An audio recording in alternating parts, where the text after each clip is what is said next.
Hello, everybody. This is Fernando for an all new series for you here that I'm titling Mafia and Gangsters. I thought I would make this series because I was realizing these past couple of days that I've been a huge fan of anything mafia related, all those stories associated with the various gangsters and the various mafia figures. Not in a sense that I like idolize them, but it's fascinating. It's history. And so I have a huge collection in my apartment of a lot of mafia books, and then of course I love watching all the documentaries associated with them. Ironically though, I'm not too much a big fan of the mafia movies. Like I don't have like The Godfather or Goodfellas playing non-stop in my room. No, essentially I just watch them, but I'm more interested in the real life characters that were associated within the families. So I decided for all out fun just to do something completely out of the blue, completely just for entertainment. I wanted to create a new series, and this one, mimicking a lot like my other series, is those involving the cryptids and monsters, ghosts and spirits, urban legends, and so forth. Is I'm going to dedicate a video to obscure more of the unknown, in this case, mafia figures. So, in other words, I'm not going to talk about all the all stars again in this series, but instead, I'm going to find information about some of the more lesser known gangsters, and then that way I would love to be able to share with you here that info. And some of them might come from the movies themselves, like this inaugural video here is from a character that was featured within Goodfellas, but one of the lesser known characters. And if this hits off, then in the future I'll take your suggestions as well. But I wanted to go ahead and showcase this video here as the starting point. And the very first character, the very first real life person that I'll talk about is a guy that was featured again in Goodfellas that went by the famous moniker Spider. So those of you that have seen that movie know exactly who I'm talking about, and then of course are more well known when it comes to the infamous scene between him and one of the other characters in the movie. So this will be a good basis. This will show you exactly like how I'm going to go forward with this series. So let's go ahead and let's talk about here the main guy, the guy known as Spider, or as his full name, Michael Gianco, for this inaugural video. So who was this guy, this Michael Spider Gianco? Well, in looking at a lot of the information associated with him, there's some interesting things to point out. A lot of this stuff though, it's a little hard when it comes to finding photographs of him, and I imagine I'll run into this with some of the other people that I'll talk about, because the more obscure characters that I reference, the lesser chances that there will be like real life stuff, like photographs associated with them, maybe even dates and other information. So, but that's what makes it fun. It's the idea of trying to find as much obscure information as possible and present it here. So this was a guy, a kid that was born sometime, if the information can be based as correct, sometime in the mid 1950s, specifically around 1954 or so, somewhere around there. He was born to a family of immigrants that came from Italy. He was actually someone that could be considered 100% Sicilian because his family came from across that area. And this is going to play an important role here in a few minutes. Now, his name, well, actually his name, the way he was born, was not Michael. It was Michelle, Michele. But the way that a lot of things happened back then, it was changed or anglicized or Americanized to the current iteration of Michael. And ever since he was a young boy with his family settling in Queens, he was someone that didn't necessarily come from, let's say, a pristine or clean lifestyle. Now, even way back when in his early life, and this was a kid already, but we're talking about like when he was a child, like he was someone that became known as a troubled person. Like he was a runaway youth. Multiple times he just ran away from home. He purposely did so because he wanted to do a lifestyle filled with crime. So as far as the movie and the way it presents him almost like a tragic character, you have to keep in mind though that with the information I found out, This was someone that actually relegated loving being able to be within organized crime, and was someone that actively pursued it. Part of the influence came from the fact that apparently he had some cousins that were within one of the major known crime families called the Bonanno crime family, and they in turn, I guess, helped influence him when it came to joining an organized crime family. Ironically, though, those family members ended up becoming narcs, or ended up becoming informants, and because of that, they were executed. I mention that ironically because, of course, when it came to the movie Goodfellas, it was all about Henry Hill becoming one of the most famous, if not the most famous, informant within mafia history. But with regards to his cousins and what they did, it just made things a little bit harder for him, because a lot of the other families were now wary about him and his family, thinking that they could become informants too. He just had to prove himself even harder. Now, I mentioned again that if you think that he had led a tragic life, no, absolutely not. Like, when he was still young, he was finally incorporated into a family, a mafia family. In this case, the Vario Crew, who, if you'll see the movie Goodfellas, you know that the leader of it was a guy by the name of Paul Vario. And then also he was introduced by Jimmy Burke, the character most famously portrayed by De Niro within the film. They took him on board, and even at his young age, he was still knee deep within a lot of the crime that the family committed. Now, nothing really, really deep, like, let's say, doing murders or doing drive-bys or shootings, nothing along those lines, but still he was not doing innocent things. Like, he was someone that apparently he was well known for doing this. That's why his name was Spider, because he was someone that was able to steal very, very well. Like, he would steal cars, particularly if they were at the airport, which was his frequent haunting ground.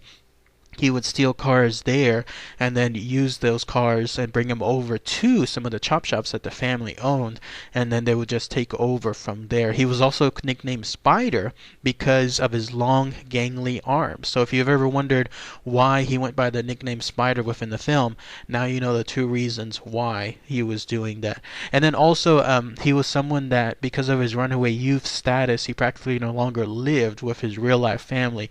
For all intents and purposes, he lived there at Robert's Lounge, which you're looking at a picture of here. This was the infamous location where a lot of the stuff happened within the Goodfellas film, including, of course, what happens to Spider later on. But yes, he lived there within that place. He was a bartender there, in the sense that he was the one that, whenever they had all those gambling items going on, and it was a real bar too, like whenever they had real people there, although they weren't so common, but they still had some real customers, then he was also someone that helped them out. This was really interesting to note, because here he was, a young kid, just basically 16 years old, and he was dealing drinks to people, and then to older people. And then also, because of the influence of the area around him, by that age he was already an alcoholic, if you could believe it.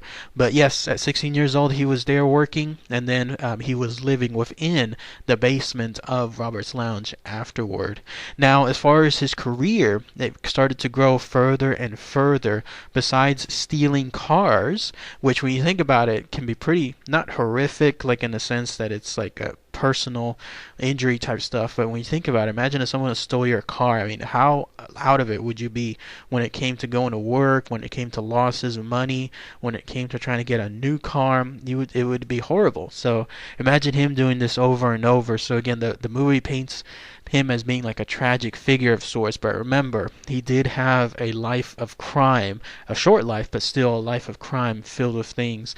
He also participated in credit card fraud, which is horrific in of itself, because there he was stealing lots of people's identities, selling them through forms of credit cards, not caring, of course, what was going to happen to the people afterward and their credit. But he was very, very prolific in that. And then finally, he was there also selling beer to minors, and then also selling illegal fireworks. Not necessarily bad things, but still making some money for them. So much so, in fact, that every time he stole a car, he was paid $100, the way I read the information. So $100 back in the 1950s or 60s per car, that's a good amount of money. So you can see why he wanted to stay within that crime. Now, things came to a head because as he was growing within the family, as far as his activities and as far as his respect, he ran into a head-on collision with this guy, Tommy DeSimone, who is, of course, famously portrayed within Goodfellas by Joe Pesci. And the reason why Tommy DeSimone had a big beef with him was because here's this guy, Spider, earning all the respect, the continued respect of the family, including the main guy from the Vario Crew, and then Jimmy Burke as well. So there they all are, essentially respecting him. And then Tommy is doing far more dangerous work, in this case doing mob-sanctioned murders, burglaries, like the ones involving assault, the ones with more risk, in other words. And he, at least to himself, felt he was not getting enough respect for them. There was also the idea that Tommy, I believe he was not 100% full Sicilian, while this guy, Spider, was. So that meant that in the future, Spider could be able to have a much higher status within the family than Tommy ever would. It was just one of those deals within the Mafia where if you were 100% Sicilian, you automatically had a chance to go to one of the highest ranks within the family as opposed to someone who wasn't.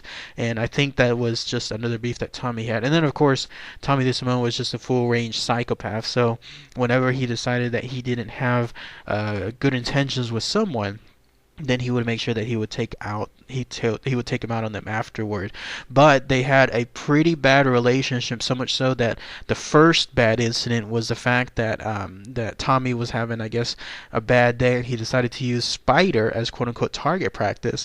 If you've ever read the book by Henry Hill, he describes it in detail. I've read it too, but basically how it shows in the movie is how it happened. He decided to do a little bit of shooting with his new Colt 45 to try to test it out, and then make Spider dance because of it.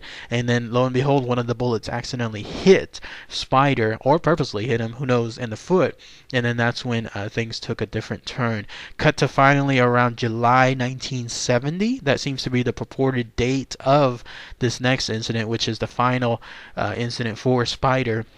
There they are, again, the whole crew, the Vario Crew, playing some kind of poker game within the basement, and then there's Spider doing his usual thing when it comes to being the bartender for them, and they're playing around the poker, and this was just by pure happen chance. They were all getting drinks from him, and either on accident or on purpose, depending on, I guess, Spider himself, he served all the drinks for everyone except one person, and that person, of course, was Tommy DeSimone. So taking that as a big insult, then Tommy started slurring and then berating him, just like it showed within the movie, all those insults that he gave him. And then finally it just snapped. Like in this case, Spider decided that he wasn't going to take it anymore, told him off, of course, with that famous expletive. And then when that happened, that's when Tommy in turn shot him. Now I remember from the book, I think it was that he was shot 3 times. The movie made it seem like he was shot 6 times. But either way, of course, it was enough to kill him. So yeah, Tommy took out his gun, much to the surprise of everyone there, and then shot, in this case, Spider point blank, and then he died right then and there. Again, ironic considering that this was the place that he spent most of his life. However young he was, there he was working there, living there, and then growing in his career there as well.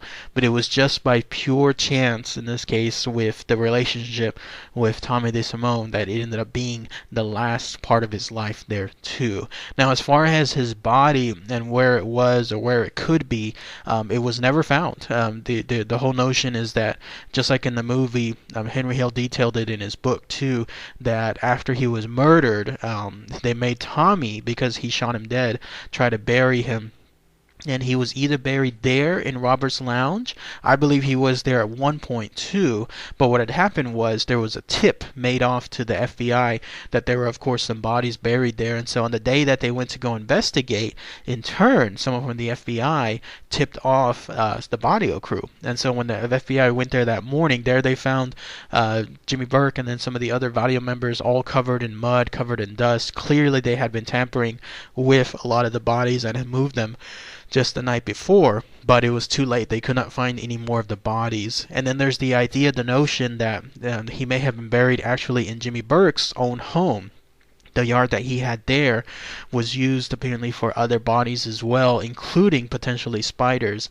I don't necessarily believe that, but there was an article, and I'll include the link for it, that shows, and you look at some pictures of it, that even as recent as a couple of years back, people were still looking within that home to try to find the bodies, and of course nothing was found. Most likely, though, I think what happened with him, and like a lot of the other murders that occurred within that family, to others as well, it was the idea that with that chop shop, they would just take those bodies and then just put them within the cars, and then that way when the cars were destroyed, let's say they were melted or they were just put somewhere where they were just completely just destroyed, then the body would never be found. Either evidence, everything of it would just be burned alive, like in other words burned and incinerated, or it would just be placed somewhere where in the tiny, like little in the haystack of New York, where all these cars are, like it would never ever ever be found. So I think that's more likely in that case what happened with Spider.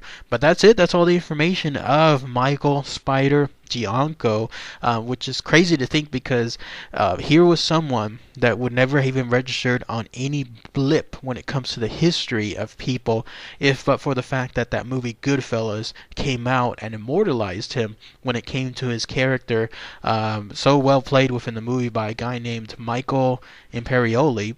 Ironic, the two of them are named Michael.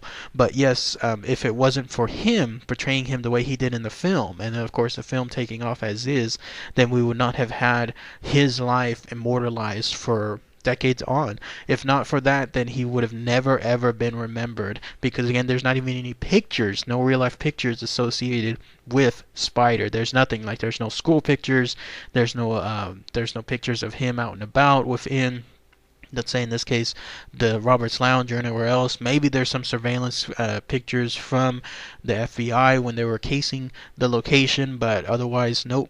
If it wasn't for the film and what had happened with him there, then we would never ever know about him. He would just have been a ghost essentially within the history of humans there. So in any case, that's all the info I have. Let me know what you guys think. I'm going to talk about other lesser known, in this case, mafia characters and other gangsters too in the future, but I'll be most interested to hear what your comments are with regards to this new series. Please let me know, and then I'll start sharing more videos and then maybe doing some of your suggestions too. So alright everybody, thanks again as always, take care.